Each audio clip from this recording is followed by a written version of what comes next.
जी हाँ जी, आज हम आपको कल्लू हलवाई की दुकान के बारे में बताते हैं। कल्लू हलवाई की कराची के इलाके लालू खेत में मिठाई की दुकान थी। इस दुकान में बनने वाली मिठाइयाँ लोग बहुत पसंद करते थे और दूर दूर से लोग इसे ख़रीदने आते थे। सुबह के औकात में हलवा पूरी भी बनती थी, जिसे लोग इंतहाई ज़ौक़ व शौक़ से न सिर्फ वहीं बैठकर खाते थे बल्कि घर भी ले जाते थे। कल्लू हलवाई की मिठाई सस्ती होने के अलावा लजीज भी होती थी। कल्लू हलवाई की दुकान सीधी सादी थी, लेकिन इसके बरक्स इसके सामने एक नई दुकान खुली और इसने दुकान की सजावट और तज़ीन व आराइश आलीशान तरीके से की। बरकी कुमकुमे और बिजली से चलने वाली खूबसूरत झालरें लगवाईं, शीशे के चमकवाते शोकेस लगवाए जिनमें हर मिठाई को खूबसूरती के साथ सजाया जाता था।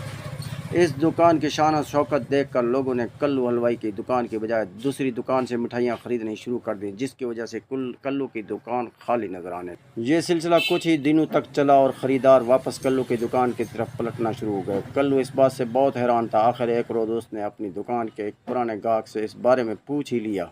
बड़े साहब, आप कई साल से मेरी दुकान से मिठाई ख़रीदने आते थे, फिर आपने सामने दुकान खुलने के बाद मुझसे मिठाई ख़रीदना बंद कर दिया और उससे मिठाई ख़रीदने लगे, मगर अब आप दोबारा मेरी दुकान की तरफ आ गए, आखिर क्यों?